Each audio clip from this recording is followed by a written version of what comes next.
우리 믿음으로 함께 고백하고 또 하나님 주신 말씀 서로 나누겠습니다.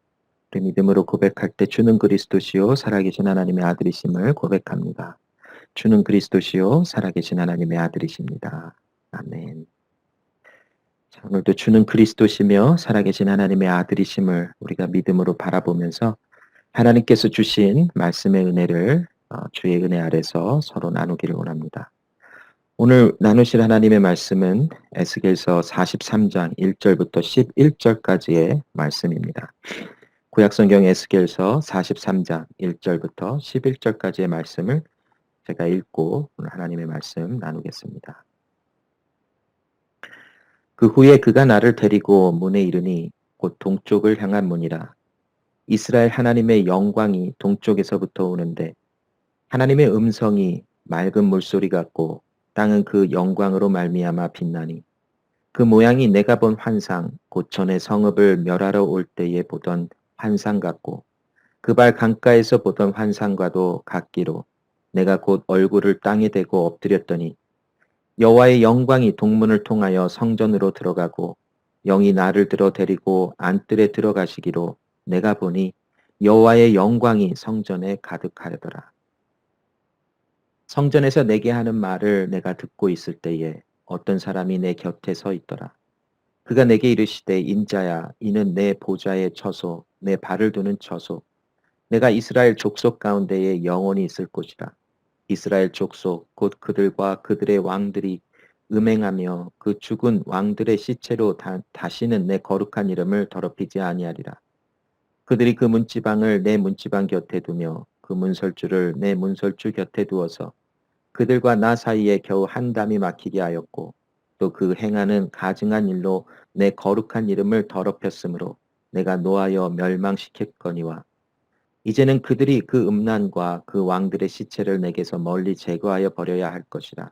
그리하면 내가 그들 가운데에 영원히 살리라.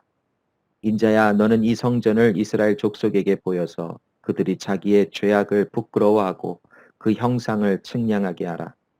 만일 그들이 자기들이 행한 모든 일을 부끄러워하거든 너는 이 성전의 제도와 구조와 그 출입하는 곳과 그 모든 형상을 보이며 또 그 모든 규례와 그 모든 법도와 그 모든 율례를 알게 하고 그 목전에 그것을 써서 그들로 그 모든 법도와 그 모든 규례를 지켜 행하게 하라.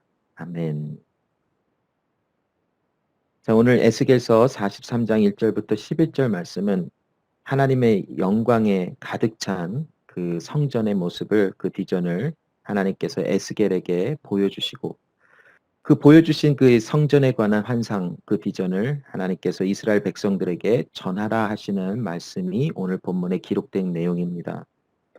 오늘 본문이 기록된 내용의 그 배경을 우리가 좀 살펴보면 이스라엘 백성들이 이제 그 바벨론의 포로로 잡혀간 지 대략 한 25년 정도가 지난 시기쯤에 하나님께서 에스겔에게 이와 같은 환상을 보여주셨습니다. 이 그 포로로 잡혀간 지 25년쯤 된 이 시기는 하나님께서 바벨론의 그 손에 의해서 그 예루살렘에 있는 성전을 무너뜨리신 지 대략 한 14년 정도가 흐른 시기입니다. 오늘 본문 8절 말씀에 보면 하나님께서 바벨론의 그 군사들을 통하여 예루살렘에 있는 성전을 무너뜨리게 하시고 예루살렘이 완전히 패망하게 하시는 이유가 무엇인지를 오늘 본문 8절에 기록해 주시고 에스겔에게도 다시 한번 말씀해 주시고 그 말씀을 백성들에게 전하라 하시는 말씀을 주십니다. 그런데 이 8절에 기록된 이 말씀을 우리가 살펴보면서 이 하나님의 심판이 이스라엘에게 임하였던 이유를 알 수 있지만 그러나 더 나아가서 지금 이스라엘 백성들이 그발 강가에서 그 바벨론 땅에서 거하면서 어떤 심정으로 살아가겠구나라고 하는 것을 힌트로 좀 볼 수가 있는 부분입니다. 이 8절 말씀의 후반부에 해당하는 그 부분을 좀 살펴보면 그 행하는 가증한 일로 내 거룩한 이름을 더럽혔으므로 내가 노하여 멸망시켰다라고 하시는 말씀이 있습니다. 하나님께서 심판하시는 그 이유는 이 세상에 있는 죄악 때문이라는 것을 우리가 나누었어요. 죄는 하나님과 함께 할 수 없고 죄가 있는 모든 것은 하나님의 심판 아래서 다 멸망할 수밖에 없는 것이 거룩하신 하나님의 그 모습 앞에서 일어나는 일이라고 말할 수 있어요. 하나님은 거룩하시기 때문에 이 세상에 반드시 심판이 있어야 해요. 하나님은 거룩하시다 하는데 이 세상에 심판이 있지 아니한다면 그 하나님의 거룩은 완전하다라고 할 수 없어요. 왜냐하면 하나님의 완전하신 거룩은 거룩하지 아니한 모든 것과 분리되어질 수밖에 없는 것이에요. 그래서 심판이라고 하는 것은 무슨 멸망과 또 파괴됨과 또 무너짐을 이 결과적으로 어떤 모습 속에서 보여줄 수 있지만, 그러나 심판의 궁극적인 어떤 그런 방향성은 바로 하나님과의 영원한 분리되었다라는 것으로 우리가 정리를 해볼 수 있는 것이. 그러므로 이 세상에 하나님의 심판이 왜 있어야 하는가? 그 이유는 하나님은 거룩하시기 때문이라는 것이. 하나님은 거룩하지 아니한 것과 함께 하실 수 없으며 그 거룩하지 않은 것에서부터 홀로 떨어지신 분리가 되어지신 분이기에 그 하나님을 거룩하다 하며, 이 세상에 거룩하지 아니한 모든 것은 하나님과 영원히 분리되어지는 영원한 심판으로 들어갈 수밖에 없는 모든 질서가 있다라는 것이. 그래서 죄로 인하여 이 세상에 심판이 오는 그 결과가 바로 육체의 죽음과 영원한 죽음, 영원한 하나님과의 분리가 이 세상에 존재하게 된 것이에요. 자, 이스라엘 백성들이 하나님의 이 심판, 하나님의 분리되어지시는, 그래서 오늘 우리가 에스겔서를 나누면서도 8장 말씀인가 보면 하나님의 영광이 성전에서 떠나가시다라고 하는 말씀이 있는데, 이것은 하나님께서 구원을 박탈하셨다가 구원을 다시 회복시키신다라고 하는 내용이 아니라 하나님의 심판에 관한 내용을 말하고 있어요. 하나님이 거룩하지 않은 곳에서부터 분리되어졌음을, 하나님의 영광이 성전에서부터 떠나가시다라고 하는 말씀의 표현으로 주고 계시는 것이, 이스라엘 백성들이 이 하나님의 심판 가운데 하나님의 부름을 받은 사람들도 부름을 받지 아니한 사람도 이 심판의 모든 영향력 아래 거할 수밖에 없었어요. 그러나 은혜는 무엇이냐면 하나님께서 불러내신 하나님의 사람들을 그 심판 가운데서 하나님이 건져내셔서 영원한 분리와 영원한 죽음에서 그들에게 하나님과의 영원한 관계성 속으로 초대하여 그들을 하나님의 나라에서 하나님과 영원히 살아갈 수 있도록 불러내신 것이 바로 구원이요, 그것이 바로 구속의 은혜요, 그것이 바로 하나님의 은혜와 사랑과 자비라라고 표현할 수 있는 것이. 8절 말씀에 이스라엘이 심판과 이 모든 끔찍한 포로의 또 죽음과 사방으로 흩어지는 이 모든 것은 바로 이 세상의 죄악으로 인함이라라는 것이. 이 말씀을 통해서 또한 우리가 이스라엘 백성들의 지금 현재의 상황을 좀 살펴보면, 죄로 인하여 이 세상이 심판을 받아 이제 특별히 예루살렘 성이 완전히 무너지고 바벨론에 의해서 함락되어지며, 예루살렘에 있었던 그 하나님의 성전, 하나님의 임재를 상징하는 성전조차도 돌 위에 돈 하나 남지 아니하고 다 무너져 버린 비극을 맞닥뜨렸어요.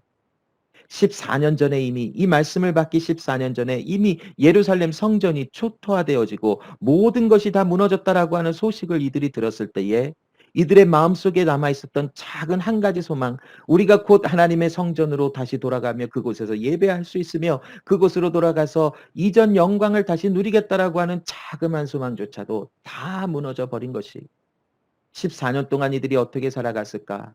라고 하는 것을 우리는 다 피부에 와닿을 정도로 생각해 볼 수 없을지 모르지만, 한번 생각해 보는 것은 우리가 어떤 소망이 있고 어떤 기대가 있어서 하나님께 열심히 기도를 했는데 그 기도와는 상반되는 결과를 맞닥뜨렸을 때에 맞이하는 어떤 실망감과 어떤 그런 마음의 우울함을 한번 생각해 보고 떠올려 본다면, 이들이 처하고 있는 상황을 조금이나마 우리가 피부에 와닿을 정도로 느껴볼 수 있지 않을까 생각해 봅니다. 이들은 바벨론의 포로로 잡혀갔지만 하나님께서 그래도 구원을 베푸셔서 우리를 다시 이스라엘 땅으로 돌려주시겠다라고 하는 소망이 있었어요. 그런데 좋은 소식은 들려오지 아니하고 더더욱 더 나쁜 소식만 들려오면서 결국 예루살렘에 있었던 하나님의 성전이 무너졌다는 소식을 들었을 때에 이들은 마음이 무너져 내렸어요. 왜 무너져 내렸을까? 이들이 가지고 있었던 어떤 기대감 때문에였을 것이.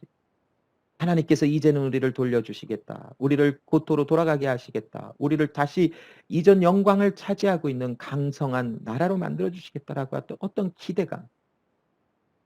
그러나 하나님의 생각은 이들을 그 하나님의 심판 가운데서 하나님이 건전해 주심을 다시 한번 알게 해 주시면서 하나님의 은혜가 무엇인지, 하나님의 사랑과 구원의 그 크신 은혜가 무엇인지를 이들에게 다시 한번 깨닫게 알게 해 주시기를 원하셨다라는 것이. 자, 이들은 정말 절망과 이제는 다 끝났다라고 하는 생각 속에서 어쩌면 하나님은 어떤 그 다른 신보다 강하지 않다라고 하는 생각을 가지고 있었던 많은 사람들이 있었을 것이. 바벨론이 섬기고 있는 여러 신들이 그들이 알고 믿었던 여호와 하나님보다도 더 강하다라고 하는 어떤 그런 생각들이 많이 있었을 것이. 그래서 그들의 마음속에는 여러 가지 유혹과 생각의 복잡함이 있었을 것이. 우리가 야훼 하나님을 믿고 섬기지만 그러나 동시에 바벨론이 섬기고 있는 우상들을 같이 섬기기를 원한다. 왜냐하면 그 신들이 하나님보다 더 크고 강성하게 느껴지기 때문이다라는 것을 이들이 갖고 있었을 것이.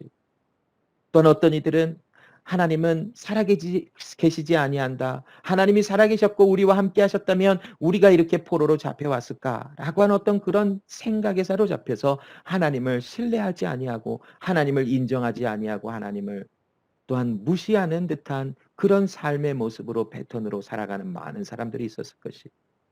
과연 이들에게는 어떤 소망, 어떤 말들이 소망으로 다가올 수 있을까요? 하나님이 당신을 사랑하십니다라고 하는 말이 그들에게 소망의 말로 다가올까요? 오늘을 살아가는 우리에게도 크고 아픈 일들을 통과하면서 하나님은 당신을 사랑하십니다. 하나님은 구원자이십니다. 하나님은 여러분의 주인이십니다라고 하는 말들이 우리에게 어떻게 위로가 되어지는가 한번 생각해 봤으면 좋겠어요. 깊은 슬픔과 아픔 속에 있는 우리들에게 이런 하나님의 말씀이 얼마나 위로가 되는가, 그것을 한번 생각해 볼 때 때로는 그 말씀들이 우리 마음에 잘 와닿지 아니할 때도 있어요. 그래, 머리로는 알겠어. 그러나 그것이 나에게 피부로 와닿지 아니하고 내 마음속에 실질적인 실존하신 하나님의 말씀으로 와닿지 아니한다라고 하는 호소할 수 있는 수많은 사람들이 있을 것이에요. 그러나 여러분, 하나님의 말씀은 크고 능력이 있어서 사람이 어떤 사람의 마음을 감동시켜 그 사람들의 마음을 하나님께로 돌리는 것이 아니라 살아 역사하시는 하나님의 말씀이 그들을 하나님께로 돌이키게 하시고 그들을 하나님의 사람인 것을 알게 하시는 하나님의 말씀의 위대함이 있다는 것을 우리는 놓치지 말아야 한다는 것입니다. 오늘 이렇게 실망하고 좌절과 소망이 없는 듯한 사람들에게 하나님은 에스겔에게 성전의 모습을, 엄청난 큰 성전의 모습을 환상 가운데 보여주십니다. 에스겔서 40장부터 42장까지의 말씀에 보면 하나님께서 에스겔에게 보여주셨던 환상 가운데 보여주셨던 성전의 모습이 나옵니다. 이 성전의 그림을 이렇게 좀 살펴보면 이 성전의 크기는 어마어마합니다. 제가 이 성전의 크기가 도대체 얼마일까라는 자료를 좀 찾기 위해서 여러 이렇게 자료들을 찾아봤는데 어떤 자료에서는 547 에이커라고 하는 자료가 나오고 또 어떤 데는 5,470 에이커라고 하는 자료가 나와요. 굉장히 큰 차이점이 있는 것 같은데 만약에 547 에이커가 맞다 한다면 그 크기가 과연 얼마나 클까? 도대체 땅을 뭐 1 에이커도 갖지 않기 때문에 저로서는 그 땅이 얼마나 큰지조차 가늠이 안 가서 과연 547 에이커라고 하는 만약 땅이 있는데 그 땅은 얼마나 큰 것일까를 상상해 보면 그 NFL 풋볼 필드가 한 대략 414개 정도가 들어갈 수 있는 크기가 뭐 547 에이커라고 어떤 자료에 나와 있어요. 만약에 그게 5,470 에이커라 한다면 그 NFL 풋볼 필드가 뭐 4,000 뭐 100 몇 개가 들어갈 수 있는 어떤 그런 크기겠죠. 뭐 이것이 500 에이커든 뭐 5,000 에이커든 이 지금 하나님께서 보여주신 이 에스겔의 환상에 보여주신 이 성전은 그 크기가 어마어마해요. 그리고 이 하나님께서 보여주신 이 에스겔의 환상의 성전은 이 세상에 아직 존재하지 않아요. 솔로몬의 성전도 이 에스겔의 환상의 성전과 비교하면 초라하고 작을 뿐이에요. 또 그 솔로몬의 성전이 무너지고 제2성전이라고 하는 수르바벨로부터 또 에스라와 느헤미야까지 걸쳐서 완성되어진 그 제2성전이라고 하는 그 성전은 심지어는 솔로몬의 성전보다도 더 작고 초라한 아주 형편없이 지어진 그런 성전이었었어요. 헤롯 왕이 그 이 성전을 이 수리하고 보수하여 웅장한 성전을 만들어 놓았는데도 대략 한 AD 62년인가 64년에 완성된 그 헤롯 왕의 성전이라고 하는 그 성전조차도 이 에스겔의 환상에 비교한다면 작고 아무것도 아닌 성전이 되어져. 자, 그러면 오늘 우리가 이 말씀을 나누면서 하나님께서는 에스겔에게 이 하나님의 성전을 보여주신 의미가 무엇일까라는 것이, 과연 이 성전, 에스겔의 환상 속에서 등장하고 있는 이 성전을 우리가 이것을 어떻게 이해할 수 있으며 이 보여주신 이 성전의 의미는 과연 무엇일까? 그리고 에스겔 혼자 이 성전에 대해서 보고 그냥 끝나는 것이 아니라 하나님께서는 이 성전의 도면과 또 측량한 것과 모든 것을 이스라엘 백성들에게 말하라라고 하시는데, 과연 이 에스겔의 환상 속에 나타나는 이 성전의 의미는 무엇이며 이것은 어떤 성전을 이야기하고 있는가를 우리는 좀 나누어 볼 필요가 있어요. 여러 자료들을 찾아보면 대략 이 에스겔의 본 환상 속에서 본 성전을 두 가지의 방법으로 해석할 수 있다라고 해요. 너무 분명히 드러나는 것이지만 한 가지는 문자 그대로 해석이고 두 번째는 상징적인 해석이다라는 것이. 문자 그대로 이 성전을 해석을 한다면 이 성전은 이제 천년 왕국이 시작될 때에 이 땅에 현실적으로 실질적으로 지어질 성전의 크기며 성전이다라고 하는 해석을 하는 사람들이 있어요. 그래서 이것을 이루기 위해서 제3성전이라고 하는 어떤 그런 무브먼트를 일으키면서 그 예루살렘에다가 이 성전을 지어야 된다라고 하는 어떤 그런 움직임들이 있어요. 그래야만 이제 천년 왕국이 이제 시작이 되어지고 하나님의 나라가 이제 앞당겨진다라고 하는 어떤 그런 그 이야기들을 하면서 유대인들도 그렇고 세대주의적인 어떤 해석을 하시며 성경을 연구하시는 분들이 제3성전을 지어야 한다라고 하는 어떤 그런 이야기들을 해요. 자, 그와 반면에 이 상징적인 해석은 이것은 하나님께서 그 어떤 실질적인 건물로 이렇게 지으라라고 말씀해 주신 어떤 그런 성전이 아니라 이것은 하나님의 새 하늘과 새 땅이 새 예루살렘이 임할 것을 하나님이 상징적으로 보여주신 것이다라고 해석하는 부분들이 있어요. 이 성전을 에스겔이 본 환상 가운데 본 성전을 해석하는 것에 대해서 많은 시간을 들여서 이야기할 수밖에 없지만, 그러나 이 시간에는 이 정도까지만 우리가 나누면서 두 가지 방법으로 해석할 수가 있다라는 것만 나눠볼게요. 자, 과연 어떤 것이 맞는 것일까? 문자적인 해석인가 아니면 상징적인 해석일까? 이 말씀을 에스겔의 말씀을 보면서 아무리 이것을 보아도 저의 굉장히 그 작은 지식과 작은 어떤 그런 그 생각에 보아도 이것은 어떤 문자적인 해석은 아닌 것 같아요. 하나님께서 어떤 상징적인 해석 가운데, 물론 이 성전의 크기가 얼마고 이 성전 밖에 있는 담의 길이가 얼마고 두께가 얼마고 건물과 건물 사이의 간격이 얼마고 또 어떻게 지어야 된다라고 하는 말씀을 상세하게 주시지만, 이것은 어떤 정사각형의 어떤 그런 성전의 모형을 갖춰 이게 알려주시면서 완벽성이라고 하는 완전함이라고 하는 어떤 그런 것을 하나님께서 말씀해 주시지는 않았나라고 생각을 해봐요. 그리고 이 성전이 하나님이 어떤 건물을 통해서 어떤 이루어내신다라고 하는 어떤 그런 그 생각과 어떤 그런 개념에서 말씀해 주신 것보다는 하나님이 이루실 완성되어진 나라라고 하는 그런 생각과 방향성 속에서 하나님께서 에스겔에게 어떤 메시지를 주시기 위해서 이 비전을 보여주셨다라고 해석하는 것이 조금 더 맞는 것 같아요. 왜냐하면 이 에스겔서의 오늘 본문의 말씀은 요한계시록 21장의 말씀과 뗄래야 뗄 수 없는 상관관계가 있음이 분명하게 드러나고 있어요.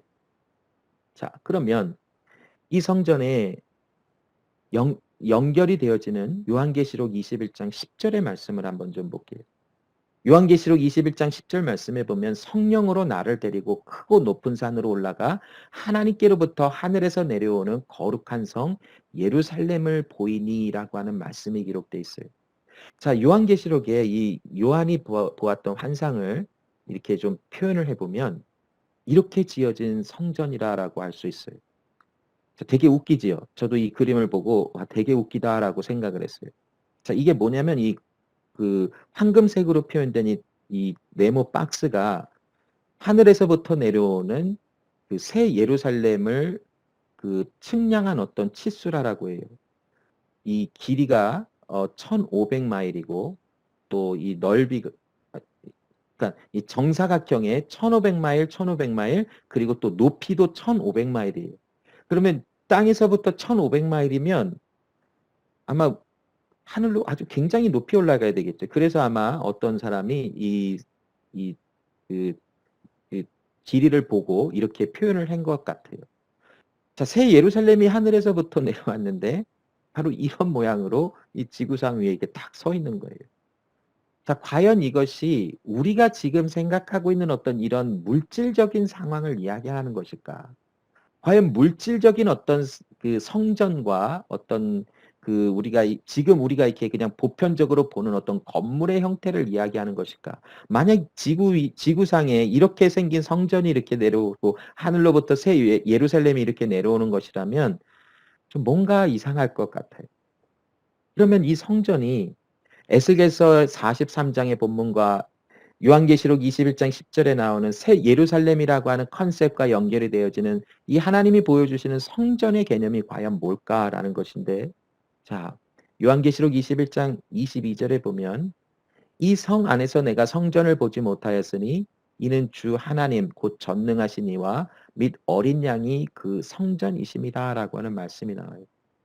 이것은 어떤 건물적인 어떤 그런 그 실질적인 어떤 건물의 의미를 얘기하기보다는 하나님의 나라가 이 세상에 임하였다라고 하는 것으로 우리가 해석을 해볼 수 있는 것이다라고 정리를 해볼 수 있어요.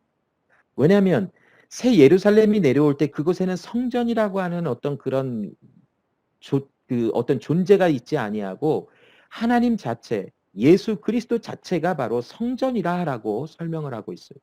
요한이 본 환상 속에서 새 예루살렘이 내려왔는데 그것이 하나님의 성전인데 그 성전을 살펴보니까 그것은 건물의 개념이 아니라 바로 하나님, 그 그리스도 예수 그리스도가 직접 오셨다라고 하는 표현을 하고 있는 것이. 자, 그러면 성전이라고 하는 것은 과연 어떤 의미를 담고 있습니까? 구약 성경에서부터 성전의 모습은 우리에게 어떤 메시지를 주고 있냐면 하나님의 영광이 하나님의 백성들과 함께 거하다라고 하는 그 말씀을 주고 있는 것이 성전의 의미라고 할 수 있어요. 출애굽기 40장 34절로 38절에 보면 구름이 회막에 덮이고 여호와의 영광이 성막에 충만함에 모세가 회막에 들어갈 수 없었으니 이는 구름이 회막 위에 덮이고 여호와의 영광이 성막에 충만하였음이며 구름이 성막 위에서 떠오를 때에는 이스라엘 자손이 그 모든 행진하는 길에 앞으로 나아갔고 구름이 떠오르지 않을 때에는 떠오르는 날까지 나아가지 아니하였으며 낮에는 여호와의 구름이 성막 위에 있고 밤에는 불이 그 구름 가운데 있음을 이스라엘 온 족속이 그 모든 행진하는 길에서 그들의 눈으로 보았다라고 해요. 하나님이 모세에게 말씀하신 회막 그것을 지으라라고 말씀을 하시고 그 말씀대로 그 회막을 지었을 때에 상징적인 하나님의 임재가 이스라엘과 함께함을 하나님은 늘 그들의 눈으로 확인할 수 있도록 보여주셨어요. 바로 회막 위에 구름이 떠 있어서 낮에는 그 구름이 행진을 하게 되어지면은 이스라엘 백성들이 모든 짐을 꾸려서 움직이기 시작했고 그 구름이 멈춰서면 거기가 바로 멈춰서 있는 곳으로 그곳에 다시 그 장막들을 치며 그곳에서 거하여 그 구름이 거하는 며칠이라도 그곳에 거하며 지내고 있었어요. 밤에는 구름 안에 불기둥이 서 있어서 하나님이 그들을 항상 지켜주시고 계심을 보여주셨어요. 바로 성전이라고 하는 의미는 하나님이 하나님의 백성들과 함께 거하셨다라는 것이 이 회막을 통해서 이제 솔로몬이 지은 그 솔로몬의 성전에도 하나님의 임재가 임하는 상징을 보여주셨고 또 이것이 오늘 우리 교회 위에서도 하나님이 상징적인 어떤 그런 모습 가운데 하나님의 영광으로 우리와 함께 하심을 보여주고 계신다라는 것이 이처럼 성전이라고 하는 것은 하나님이 자기 백성들과 함께 그 가운데 거한다라는 것이 그런데 이 하나님의 성전을 우리가 이야기할 때에 가장 최종적인 하나님의 성전이라고 할 수 있는 것은 바로 예수 그리스도 자체가 되신다라는 것이. 요한계시록에 나오는 새 하늘과 새 땅이라고 하는 새 예루살렘이 내려온다라고 하는 이 모든 것도 바로 예수 그리스도와 연결이 되어져 있어요. 요한복음 1장 14절에 보면 말씀이 육신이 되어 우리 가운데 거하심에 우리가 그의 영광을 보니 아버지의 독생자의 영광이요 은혜와 진리가 충만하더라. 예수 그리스도가 육체를 입으시고 이 땅에 오셨을 때에 그 예수 그리스도를 통하여 우리에게 보여주시는 아버지의 영광, 하나님의 영광, 즉 하나님의 백성들과 함께 하시는 그 영광이 이 세상에 예수 그리스도를 통하여 나타났다라고 말씀하세요. 세상 가운데로 들어오신 하나님의 영광, 즉 하나님의 성전이라고 하는 그 관점으로 예수 그리스도를 볼 수 있어야 된다는 것이. 여러분, 이처럼 성전은 하나님의 백성들과 함께 하시며 그곳에서 하나님이 자기 백성을 만나 주신다라고 하는 개념이 있는 것이. 오늘 에스겔을 통하여 이 환상을 통하여 하나님이 성전을 보여주시는 이 웅장하고 거대한 성전을 보여주시는 그 의미는 내가 너희를 버리지 아니하였다라는 것이. 내가 나의 백성을 저버리지 아니하고 내가 나의 백성을 가만히 내버려 두지 아니한다라는 것이. 내가 너희와 함께하며 나는 영원히 너희의 하나님이 되며 너희는 영원히 나의 백성이 될 것이다라고 하는 하나님의 구원의 소망의 메시지가 에스겔의 본 환상 속에서 본 성전을 통하여 이스라엘 백성들에게 전달되고 있는 하나님의 은혜의 말씀이 오늘 본문에 기록되어진 것이. 여러분, 이 그리스도 예수를 통하여 하나님의 영광이 보여주셨어요. 성전에는 하나님의 영광이 가득하다라고요. 자, 그러면 우리가 하나님의 영광을 어떻게 이해할 수 있는가? 우리가 지금까지 나눈 말씀 속에서 하나님의 영광은 하나님의 거룩하심이 세상에 드러난 것인데 그 하나님의 거룩이라는 것은 바로 구별되신 하나님이라는 것이. 자, 그럼 구별되신 하나님의 그 거룩이 영광으로 나타났다 하는데 예수 그리스도를 통하여 나타나고 있는 그 하나님의 영광은 어떤 모습으로 보여질 수 있는가라는 것이. 그것은 바로 여러분, 제가 이 말씀을 통해서 하나님의 그 영광 알겠는데 그 영광이 과연 우리와 어떤 상관이 있는 것일까? 제가 이 말씀을 생각해 보면서 일주일 동안 하나님의 영광에 대해서 계속 생각을 해봤습니다. 생각하면 생각할수록 그 하나님의 영광이라고 하는 단어를 들을 때마다 다시 떠오를 때마다 제 마음속에 강하게 들었던 생각은 무엇이냐면 하나님의 구원하시는 능력과 연관을 질 수 있겠구나라는 생각이었어요.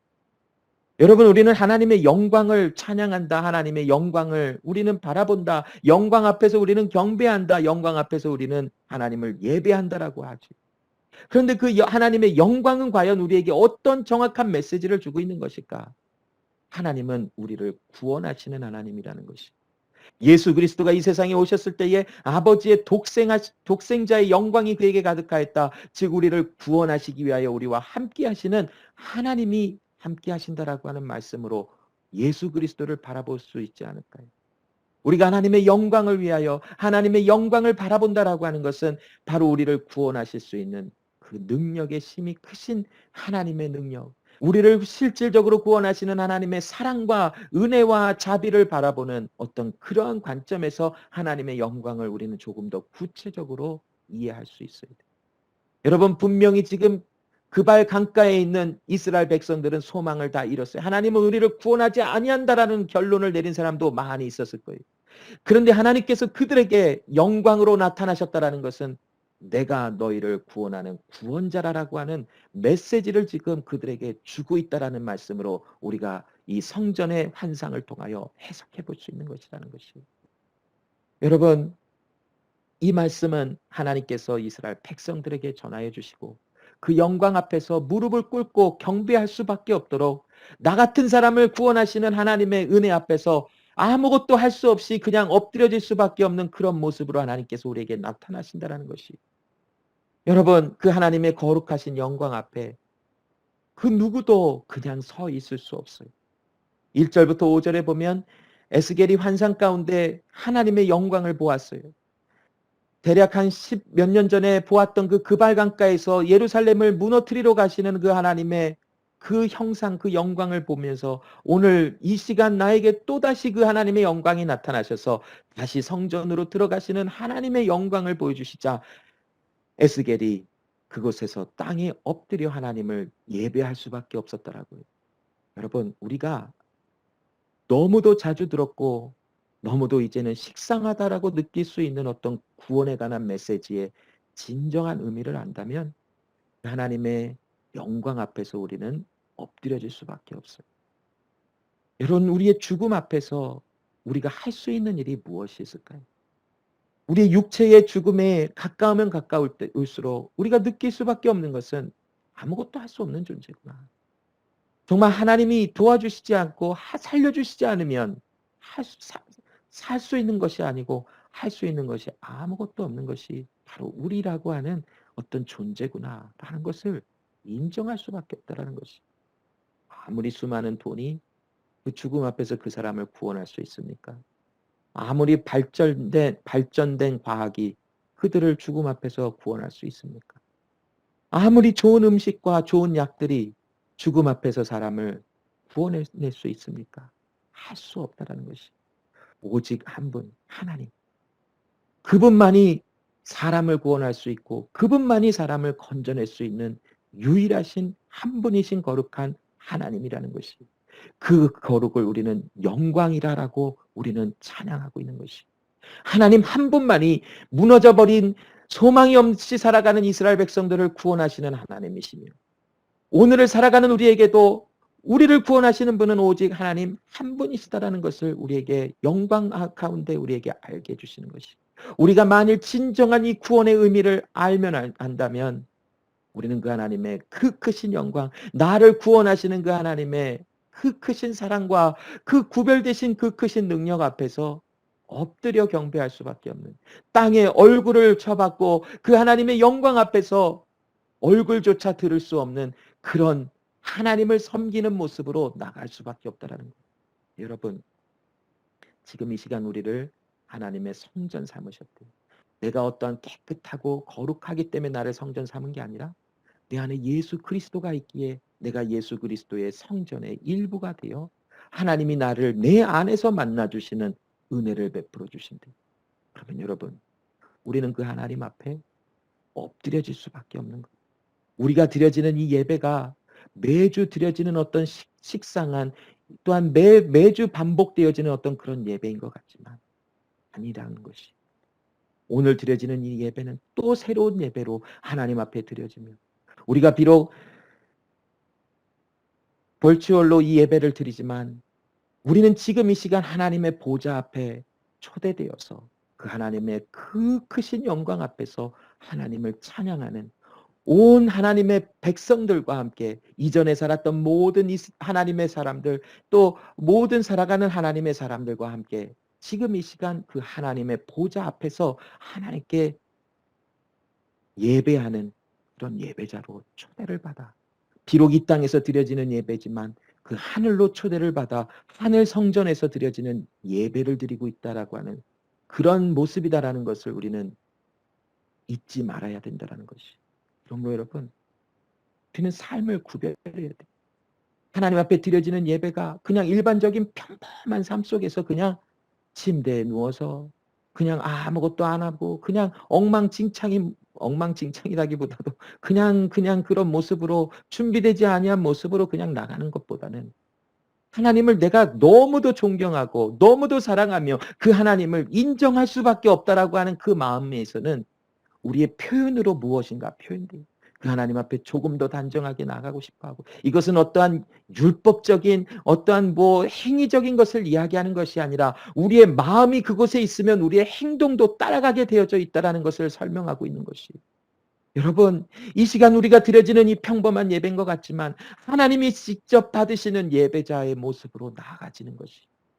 하나님 앞에 여러분, 그냥 무너진 삶의 모습으로, 그냥 어그러진 모습으로 나갈 수 있을까요?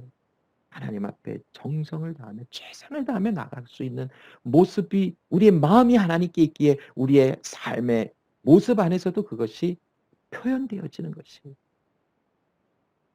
하나님 앞에 드려지는 예배, 하나님이 받으시는 예배자로 그 하나님 앞에 바짝 엎드려 예배하는 예배자로 나가는 것이 그것이 우리가 드려지는 예배예요, 여러분.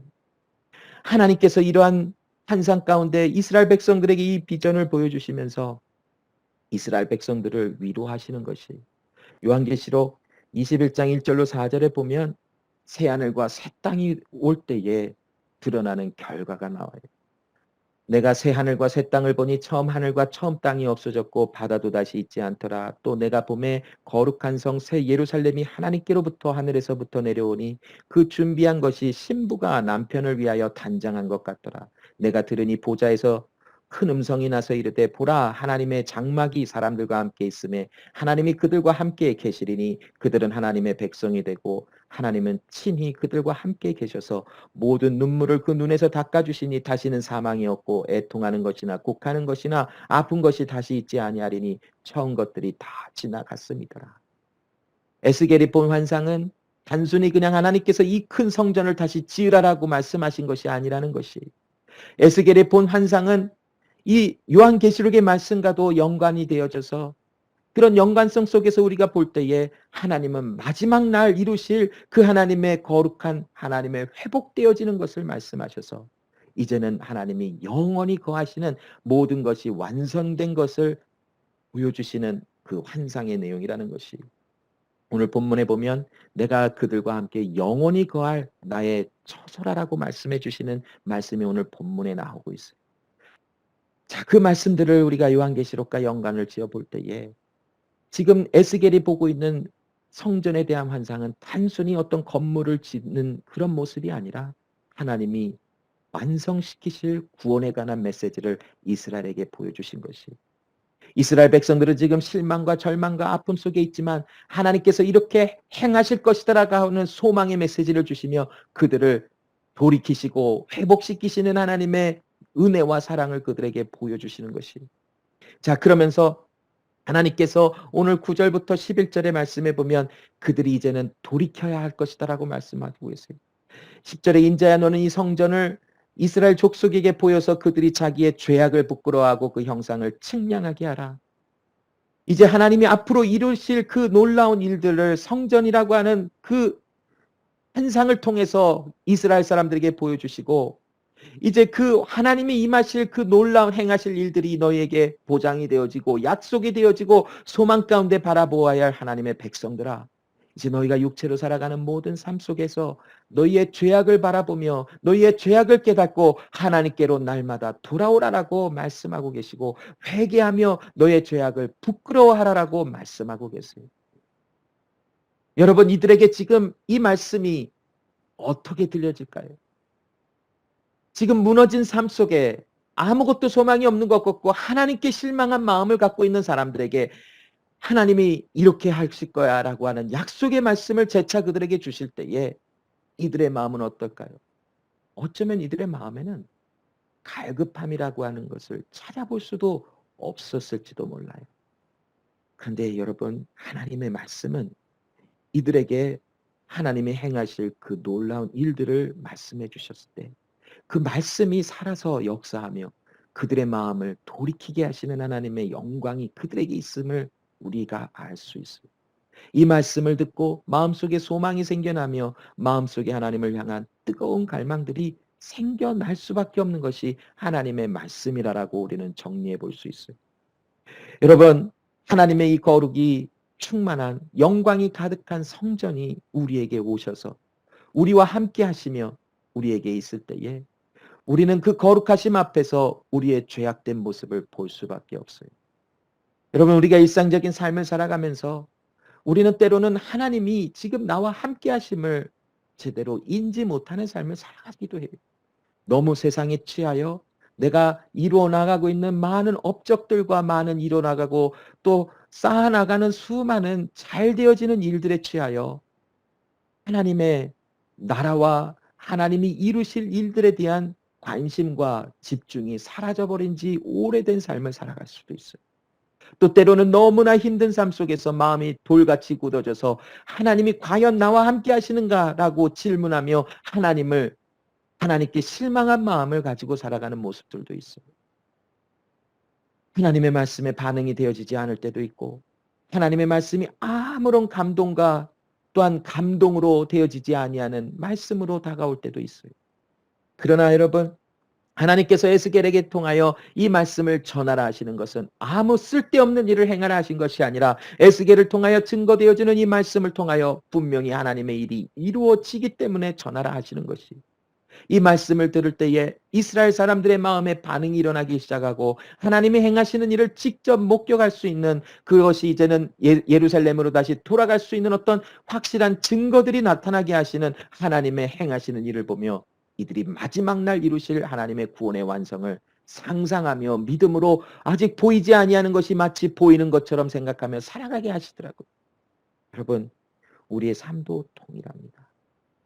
우리의 삶을 통하여 궁극적으로 이루실 하나님의 계획과 목적, 우리를 구원하신다라고 하시는 하나님의 그 계획은 절대로 변하지 아니하신다라는 것이, 우리가 세상을 살아가며 때로는 이 하나님이 우리를 구원하시는 것이 너무나 식상하게, 이제는 너무나 평범하게 들리지만, 그러나 하나님은 우리의 삶을 통하여 끊임없이 하나님의 구원 앞에서 우리의 마음과 모든 것이 하나님의 영광 앞에 무릎을 꿇고 그 하나님의 영광을 찬양할 수 있도록 우리의 길을 인도하시는 하나님이시라는 것입니다.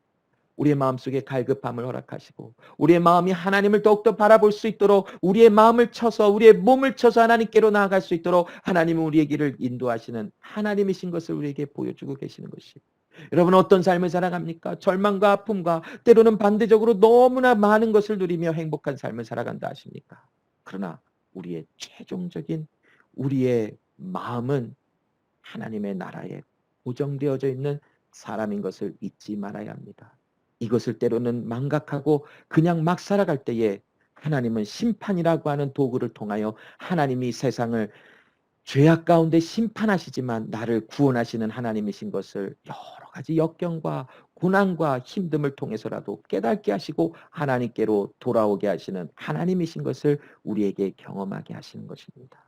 그러므로 여러분, 우리가 어떻게 살아가야 할 것을 곰히 생각해보고 하나님의 임재와 하나님의 우리에게 행하실 그 구원의 완성에 관한 소식을 우리가 곱씹어 보면서 하나님 앞에 어떻게 살아가는 것이 옳은지를 잘 한번 생각해 보십시다.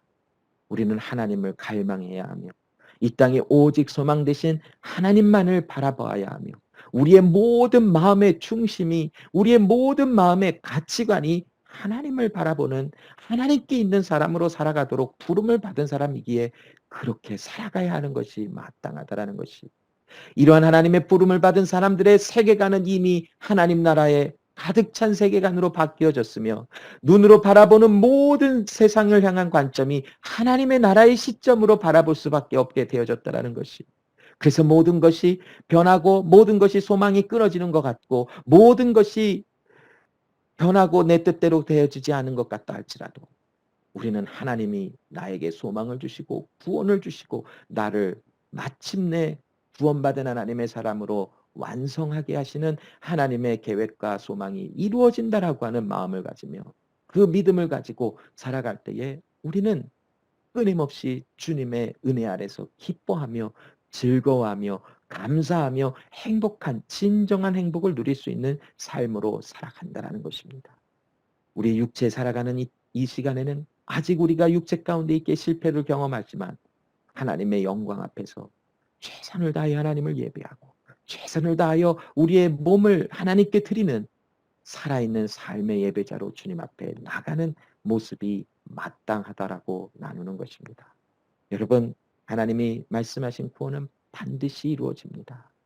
그 구원은 누가 뭐라 그래도, 누가 아니라 할지라도 하나님의 일은 하나님의 말씀대로 반드시 성취되어지고 나타나고 이루어질 것이다라는 것은 분명한 진리요 사실인 것을 우리에게 말씀해 주심을 기억하시는 여러분 모두가 되시기를 부탁드립니다. 기도하겠습니다.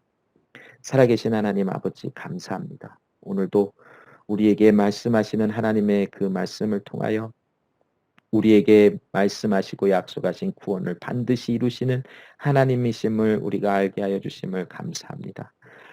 하나님, 때로는 우리가 이 땅을 살아가면서 하나님이 없는 것 같은 삶도 살아가고 또 하나님의 섭리 가운데 고난과 역경을 당하여 우리를 변화시켜 주시는 하나님의 섭리 가운데 있으면서도 하나님을 제대로 예배하지 아니하고 하나님을 제대로 믿지조차 아니하는 모습을 보입니다.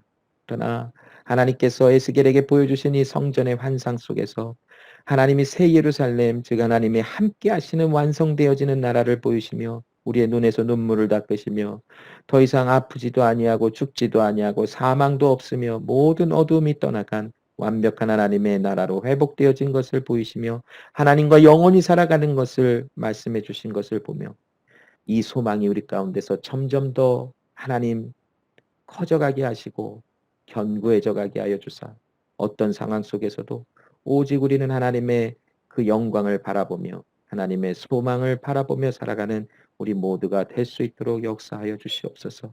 하나님의 임재 앞에서 하나님을 예배하는 자마다 우리의 모든 것을 드리며 예배하는 우리 모두가 되게 하셨으니 오늘도 하나님 주님 앞에 모든 것을 전부를 드립니다. 우리의 삶도, 우리의 물질도, 우리의 시간도, 생명도, 우리의 건강도, 우리의 미래도, 우리의 모든 것도 하나님께 속하였음을 고백합니다. 하나님께 드려진 이 하나님의 백성들의 삶 속에 주의 영광, 하나님이 나와 함께 하심이 우리의 삶 속에서 더욱더 분명하게 드러나게 하여 주사 손으로 행하는 것, 발길을 통하여 닿는 곳마다 하나님의 살아계심이 증거되며 나타나며 하나님의 은혜가 또한 함께 나누어지는 모든 복된 삶이 될 수 있도록 하나님 도와주시옵소서. 이투스 제작교회 위에 하나님의 영광과 하나님의 함께하심을 나타내 주시니 그 영광 아래서 이제 하나님의 수많은 일들이 펼쳐지는 것을 기대하게 하시고 우리가 하나님의 말씀 앞에서 더욱더 자유하며 말씀을 더욱더 사모할 수 있는 우리 모든 인생의 삶이 될 수 있도록 역사하여 주시옵소서. 일주일 동안 하나님 세상으로 파송된 교회로서 하나님 주님 주신 위로와 안식 아래서 새 힘을 받고 새 능력 아래서 세상으로 향하여 나아갑니다. 세상을 살아가는 모든 사람 삶 속에서 하나님 주의 영광이 나타나는 복된 교회로서의 삶이 되어질 수 있도록 역사하여 주시옵소서. 감사드리며 살아계신 예수 그리스도 이름으로 기도합니다. 아멘.